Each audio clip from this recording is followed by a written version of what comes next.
Bersyukur kepada Allah Subhanahu wa taala dengan mengucapkan alhamdulillahirabbil alamin atas segala nikmat yang Allah berikan kepada kita.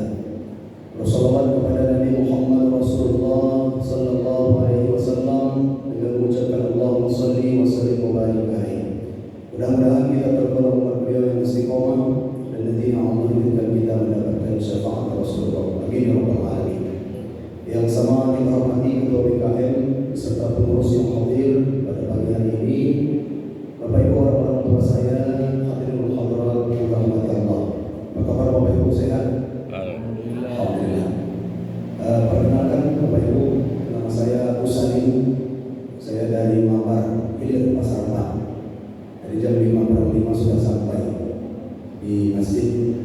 Alhamdulillah, salam kenal. Mudah-mudahan silaturahim kita ini dipandang ibadah oleh Allah Subhanahu wa taala. Bapak Ibu yang dirahmati Allah, kajian kita pada pagi hari ini adalah surah Ali Imran 133 sampai 134. A'udzu billahi minasyaitonir rajim. Wasari'u ila maghfiratin min rabbikum wa jannah arduha as-samawati wal ardh u'iddat lil muttaqin. Kata Allah, dan bersegeralah dan cepat-cepatlah dan bersungguh-sungguhlah untuk beramal soleh, mengharapkan ampunan Allah Subhanahu wa taala dan surga yang luasnya seluas langit dan bumi. Bapak Ibu, kalau dikatakan bersegera, maka jangan ditunda-tunda. Kalau bisa sekarang, jangan nanti. Kalau bisa hari ini, jangan besok. Ngapain? Beramal. Karena di sini dikatakan bersegeralah beramal soleh untuk mengharapkan ampunan Allah. Kalau kita contohkan, ada seorang atlet badminton mau tanding badminton untuk mendapatkan juara, maka berbulan-bulan sebelum pertandingan dia latihan. Dia makan, kemudian banyak yang dijaganya, tidak memakan makanan yang berminyak, tidak memakan makanan yang bersantan. Kemudian dia latihan 1 hari berjam-jam. Untuk apa? Mendapatkan kejuaraan di dunia. Begitu juga seorang pemain bola yang bernama Ronaldo. 1 hari latihannya berjam-jam, menendang bola ke satu arah, bisa ratusan sampai ribuan kali tendangan. Untuk apa? Memperkuat tendangannya. Itu di dunia. Padahal ini bersegera untuk apa? Untuk beramal soleh, untuk akhirat. Bapak Ibu tadi berangkat dari rumah menuju Masjid Al-Ikhlas ini. Kalau biasanya Bapak Ibu berangkat dari rumah itu, waktu yang dibutuhkan itu sekitar 5 menit sampai kemari. Tapi sampai ke tangga masjid sudah azan. Tak sempat lagi tahiyatul masjid. Tapi ada momen ketika 1 hari Bapak Ibu pergi dari rumah ke masjid ini subuh-subuh, 3 menit dapat, masih sempat lagi melaksanakan sholat tahiyatul masjid 2 menit. Ini yang dikatakan bersegera, cepat-cepat. Kemudian Bapak Ibu di rumah baca Quran, dalam 1 jam baca Quran dapat membaca 1 juz. Ibu baca Quran di rumah pernah baca 1 juz 1 hari? Sekali dulu. Berapa menit? 1 jam. Standarnya 1 jam. Tapi ada satu ketika Bapak Ibu membaca 1 juz itu hanya 45 menit saja. Mungkin lebih cepat temponya. Kemudian 15 menitnya lagi Ibu gunakan dan Bapak gunakan untuk mandi dan sarapan. Jadi dalam 1 jam yang biasanya melaksanakan 1 kegiatan, 1 amalan, ini bisa mengerjakan 3 amalan. Bapak Ibu, seorang ulama hidup di dunia cuma 40 tahun jatah umurnya Allah kasih. Tapi kitab-kitabnya karya-karyanya, tulisannya seolah-olah dia hidup 100 tahun. Kita hidup di dunia ini sudah anggap 60 tahun. Tapi dalam 60 tahun itu apa yang telah kita kerjakan untuk akhirat kita? Ada seorang ibu atau seorang bapak usia 60 tahun tak bisa baca Quran. Berarti kemana selama ini di dunia? Padahal kata Rasul, dan tazula pada ma'abdin yawmal qiyamah hatta yus'ala an arba'in aqsari. Kata Rasul, nanti di akhirat ketika kita berada di padang mahsyar, kepala kita tertunduk, kaki tak bergerak sebelum Allah tanya 4. Yang pertama, an-umrihi fima afnahu, umur, kemana umur digunakan. Yang kedua, an-sababihi fima afnahu, masa muda, kemana masa muda digunakan. Yang ketiga, an-ilmihi madza amilan, ilmu, untuk apa yang dia makan. Ada orang yang punya ilmu tapi dia gunakan untuk menolong penguasa yang zalim. Itulah namanya Haman. Haman, Fir'aun, Haman, tentara-tentaranya masuk neraka. Sekarang ada juga orang yang paham agama, dia tokoh-tokoh umat dengan ilmu agamanya. Apalagi berkenaan dengan warisan, dia tipu daya keluarganya supaya dia dapat bagian besar. Saya pernah melihat orang yang seperti itu. Kemudian yang keempat, an-malihi aina iktasaba wa fi ma anfaqahu. Harta, kata Rasul, dari mana harta itu didapat dan kemana harta itu dibelanjakan. Jadi bersegera kita untuk mengerjakan amal soleh. Kita Bapak Ibu, usia kita sudah 60. Mungkin ada yang masih 40, ada yang baru 30. Tapi Bapak Ibu, ada seorang anak Indonesia namanya Musa, 6,5 tahun, hafal Quran 30 juz. 6,5 tahun dia gunakan waktu mudanya untuk ibadah. Ada lagi namanya Ahmad dan Kamil, 2 orang anak Indonesia. Saya nggak tahu pernah kemarin Ahmad dan Kamil, tak pernah. Ahmad dan Kamil.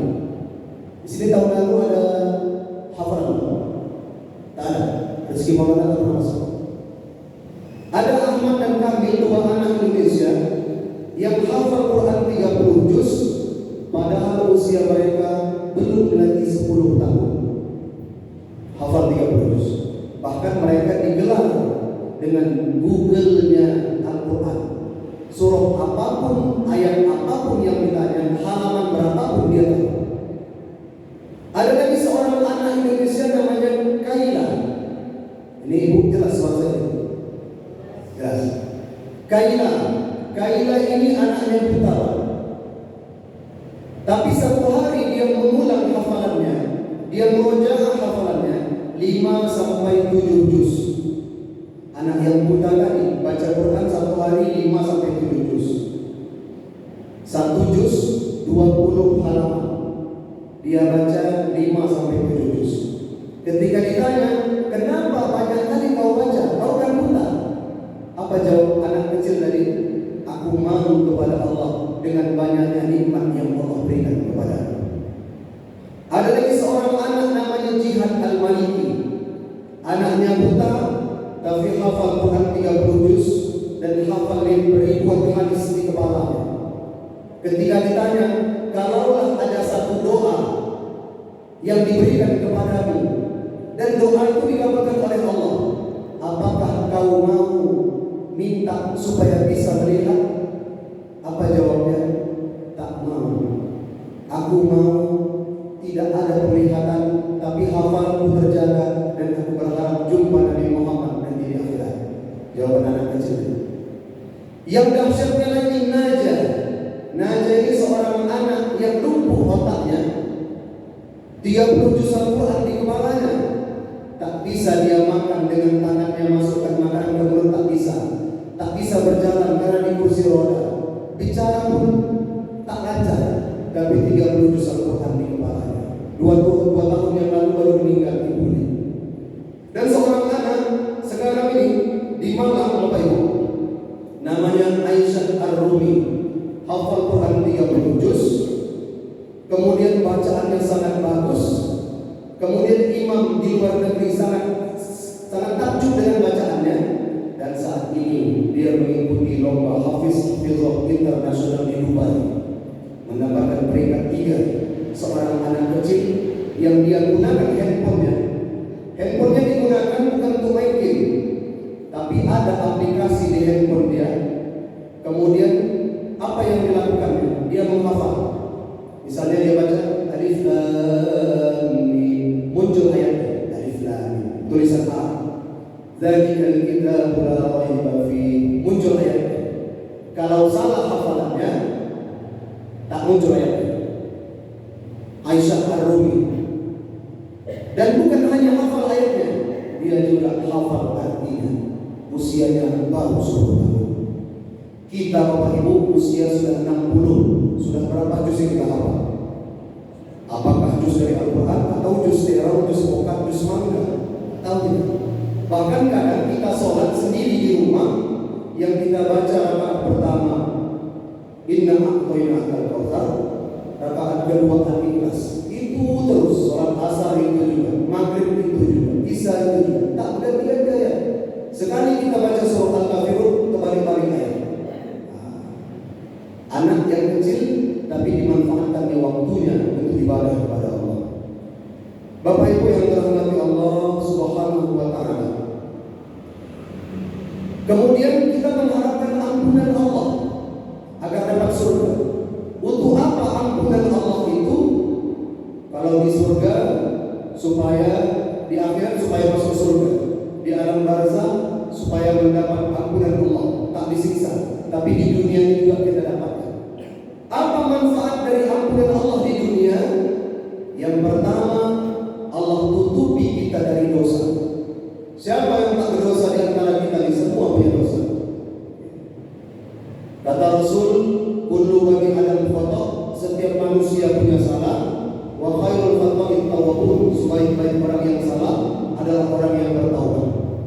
Jadi banyak pun dosa kita Bapak Ibu di dunia, kalau sudah dapat ampunan Allah, maka dosa itu tertutupi. Dalam kitab Riyadhus Shalihin, seorang laki-laki yang membunuh 100 orang, ternyata dia tercatat sebagai ahli surga. Kenapa? Bertaubat. Seorang perempuan ahli maksiat, siang malam maksiat, kemudian gara-gara memberi minum seekor anjing dengan sepatunya, tercatat masuk surga karena taubat. Di Medan, seorang laki-laki bandar narkoba, ketika mau dihukum mati, di penjara beberapa bulan. Di penjara itu dia bisa mengkhatamkan Quran berkali-kali dalam waktu yang singkat. Setelah itu wajahnya berubah. Kemudian ketika mau dihukum mati, mau ditembak, dia bilang, jangan tutup mata saya dengan kain, saya mau melihat langsung bagaimana eksekusi kematian itu di hadapan Allah. Bertaubat. Makanya jangan pernah kita katakan anak-anak muda ahli maksiat, ada orang ahli maksiat ini, ahli neraka. Nanti bisa terbalik.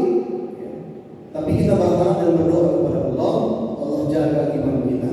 Sebagaimana doa yang biasa kita baca, Rabbana la tuzigh qulubana ba'da idh hadaytana wa hab lana min ladunka rahmah innaka antal wahhab. Allah jaga iman kita sampai akhir hayat. Yang kedua, manfaat ampunan Allah di dunia itu, Allah memberikan kekuatan yang lebih daripada kekuatan biasa. Contoh Bapak Ibu, ada seseorang yang terkena musibah kebakaran.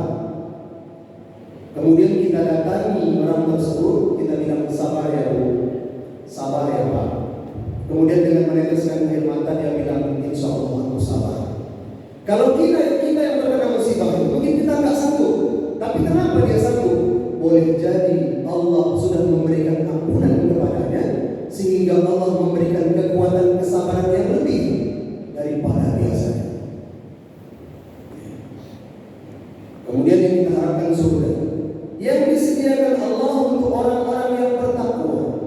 Ternyata ciri-ciri orang yang bertakwa itu bukan puasa saja. Ya ayyuhalladzina amanu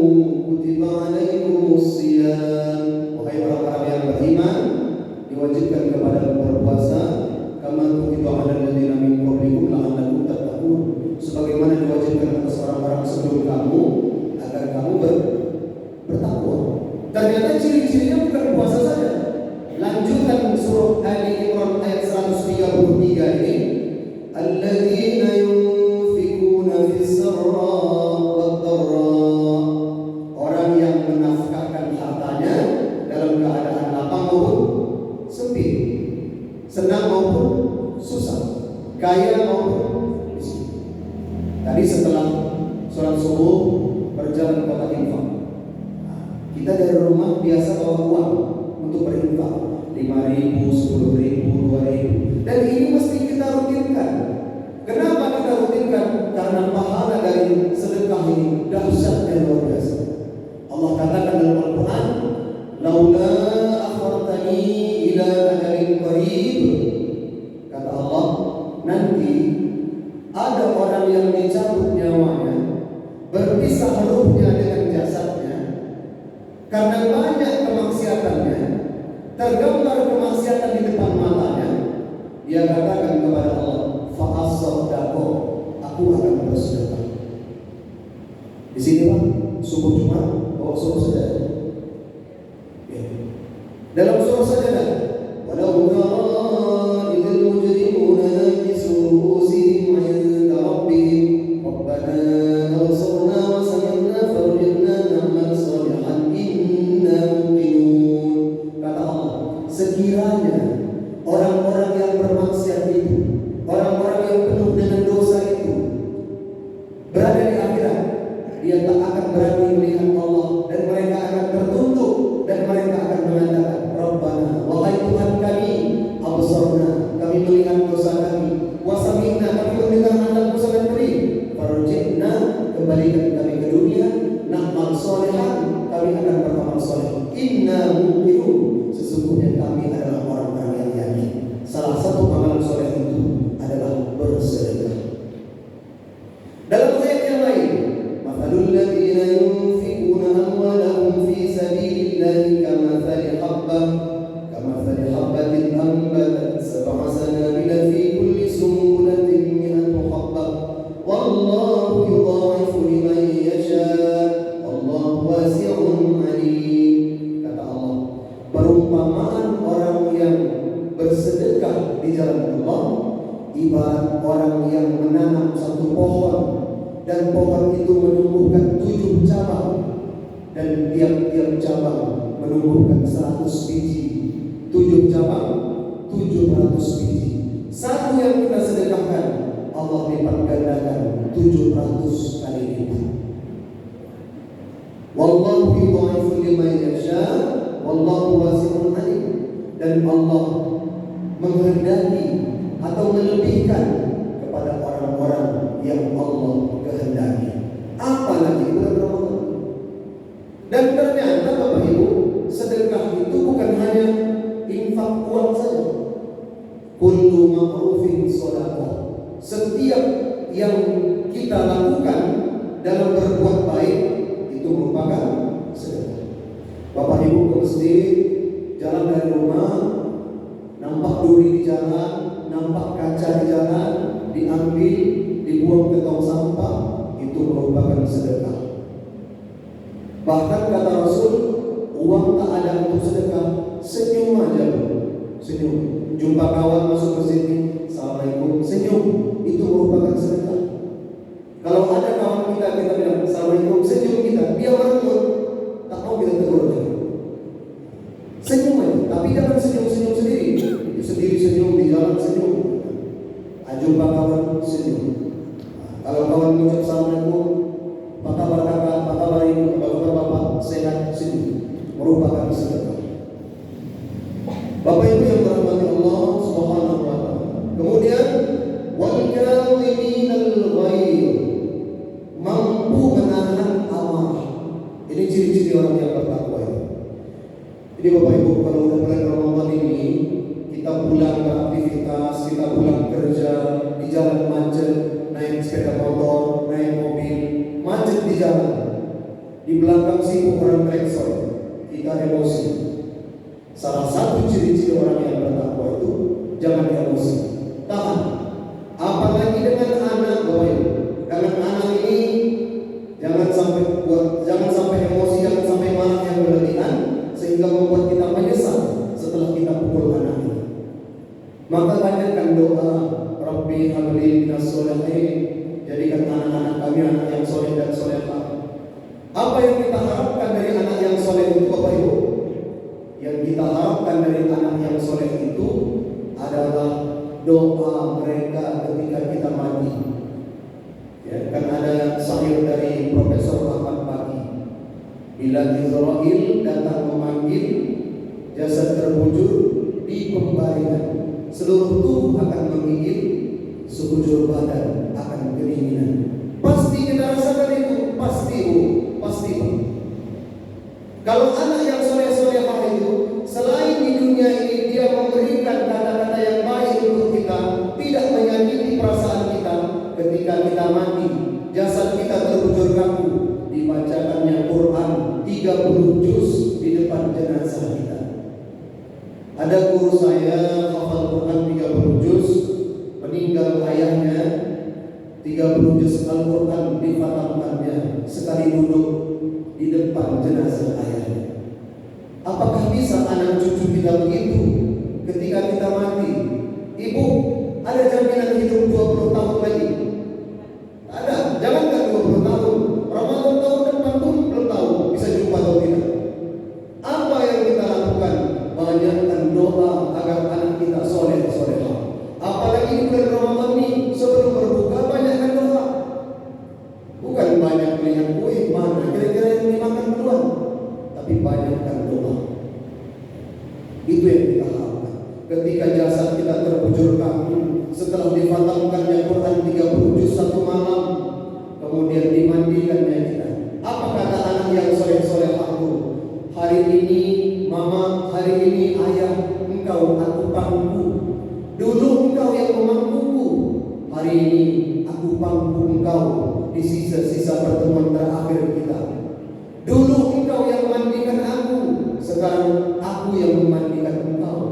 Dulu engkau mengajari aku berwudu, hari ini aku yang mewudukan engkau. Dulu engkau yang membasuh kotoranku, mohon maaf mama, mohon maaf ayah, tekan perutmu agar keluar sisa-sisa kotoran di duburmu dan engkau bisa menghadap dengan Allah dalam keadaan suci. Dikafaninya kita ketika sholat, dia yang menjadi imam. Tak ada batasan, tidak ada hijab antara anak yang mendoakan ayahnya, mendoakan ibunya, tepat menjadi imam. Saya pernah Pak sholat jenazah, jadi makmum, yang imam ini anaknya, anak kandung. Karena anak kandungnya ini mungkin baru pertama sekali pengalaman sholat jenazah, maju jadi imam. Begitu jadi imam, 5 takbir. Sholat jenazah kan 4 takbir. Mungkin karena grogi jadi 5 takbir. Wallah, tak tahu lagi lalu. Ya. Itu namanya perlu anak yang soleh-solehah, biar tak berkurang, tak bertambah takbir itu. Jangan pula nanti anak kita tak tahu agama, jadi imam. Begitu sholat jenazah pakai rukuk pula, makin parah. Semalam saya bawa sholat tasbih di Krakatau. Setelah sholat tasbih, setelah zikir, ada seorang istri, ya, suaminya dulu Ustaz kondang di Medan ini. Kondang suaminya, dah meninggal. Saya tak sebut nama. Istrinya datangi saya, karena saya itu tinggal di masjid dekat rumah mereka. Kata ibu itu, Ustaz, doakan anak saya. Anak saya sholat tak mau ke masjid. Asal dibanguni, dia bilang, aku dah besar, ma, jangan dibangun-bangun lagi. Itulah. Ustaz pun kadang anaknya belum tahu bisa sholat atau tidak. Makanya kita jangan bosan-bosan kita doakan anak-anak kita. Dulu ayah kita kerjanya petani, kerjanya nelayan, ke laut dia, tapi anaknya soleh-solehah. Itu yang kita harapkan. Apapun kerjaan kita, doakan anak kita menjadi anak soleh-solehah. Jangan lupa perhatian dengan mereka. Sekarang nih Bapak Ibu, banyak orang tua yang tak perhatian dengan anak. Suami sibuk kerja, istri sibuk kerja.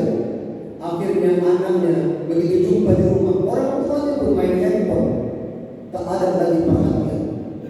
Saya diamanahkan jadi kepala sekolah di salah satu sekolah SMP di Kota Medan. Ada satu anak yang 4 bulan tak sekolah. Saya panggil anak itu karena orang tuanya di telepon tak mengangkat.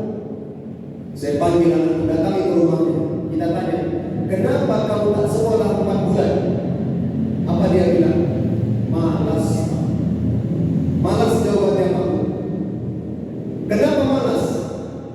main handphone. Jam berapa kamu tidur malam? Jam 2, jam 3 pagi. Kelas 2 SMP. Berarti kamu main game tiap malam. Betul Pak. 4 bulan tak sekolah, malas gara-gara main game, main handphone. Berarti tak ada perhatian orang tuanya kepada dia.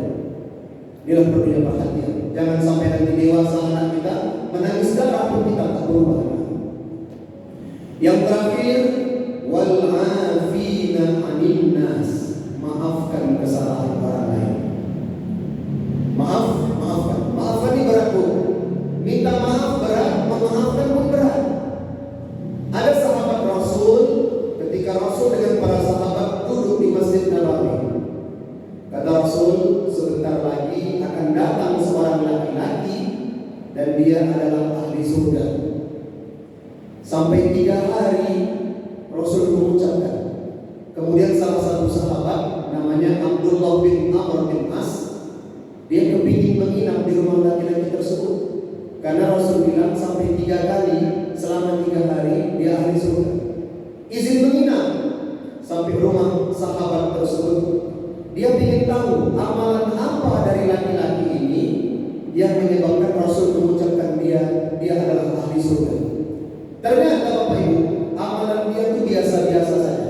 Salat wajib, salat duha, tahajud biasa, witir biasa, baca Quran, kemudian aktivitasnya berdagang. Kemudian setelah 3 hari kata Abdullah, aku heran, amalanmu biasa, tapi kenapa Rasul mengatakan engkau adalah ahli surga? Kata laki-laki tersebut, inni la ajidu ahadin minal muslimin al-syar. Kata dia, aku tak pernah benci dengan orang. Tak pernah benci Bapak Ibu. Tak pernah dia marah, tak pernah benci. Kalau pertanyaan itu dibalikkan ke kita, berapa banyak orang yang kita benci? Mungkin ada dan banyak, tapi seorang laki-laki tadi ahli surga tak pernah benci dia dengan orang. Yang kedua, amalannya itu dia tidak pernah iri dengan nikmat yang Allah berikan kepada orang lain. Ada tetangga beli mobil, dia selalu aja. Jangan pula nanti tetangga beli mobil kita bilang dari mana duitnya. Beli kulkas dari mana uangnya. Dia berangkat umroh dari mana uangnya. Naik haji dari mana uangnya. Aku kan tahu dia. Awal kali ibadah kok hidup gini-gini aja. Ini yang salah. Tak percaya kepada takdir Allah. Biarlah orang tetanggamu banyak hartanya, banyak mobilnya, biarkan. Yang penting kita terima takdir yang Allah berikan kepada kita, bersyukur dengan nikmat yang Allah beri, bukan mencari-cari nikmat orang lain atau mempertanyakan kepada Allah dengan rezeki yang tidak Allah berikan kepada kita. Bapak Ibu yang dirahmati Allah, mudah-mudahan apa yang disampaikan ini bermanfaat tentang seorang yang mendapatkan ampunan Allah dan ahli surga. Itu adalah tanda-tanda orang yang bertakwa. 3 ciri-cirinya. Yang pertama, orang yang bersedekah dalam keadaan senang maupun susah. Yang kedua, orang yang mampu menahan amarah. Yang ketiga, orang yang mau memaafkan. Ini berat. Gampang kita ucapkan tapi berat. Saya tak tahu tak jelas tidak apa yang saya sampaikan. Kayak ini tadi giling-giling, tak jelas mungkin suara. Mohon izin, mohon maaf. Mudah-mudahan silaturahim kita ini diberkahi oleh Allah Subhanahu wa taala. Terima kasih atas segala perhatian. Mohon maaf atas segala kekurangan. Di 11 Ramadan ini, mudah-mudahan selama Ramadan yang kita kerjakan diterima oleh Allah. Ada 18 atau 19 hari lagi ke depan. Mudah-mudahan bisa kita maksimalkan. Andai Ramadan ini Ramadan yang berakhir, mudah-mudahan seluruh amal ibadah kita diterima oleh Allah Subhanahu wa taala. A'udzubillahi minasyaitonir rajim. Bismillahirrahmanirrahim. Alhamdulillahirabbil alamin wassalatu wassalamu ala asyrofil anbiya'i wal mursalin wa ala alihi wa sahbihi ajma'in. Allahumma shalli ala sayyidina Muhammad wa ala ali sayyidina Muhammad. Allahumma ighfir lana dhunubana wa liwalidina warhamhum kama rabbayana shighara. لجميع المؤمنين والمؤمنات والمسلمين والمسلمات برحمتك يا ارحم الراحمين. عفو كريم تحب العفو فاعف عنا يا كريم. ربنا هب لنا من الصالحات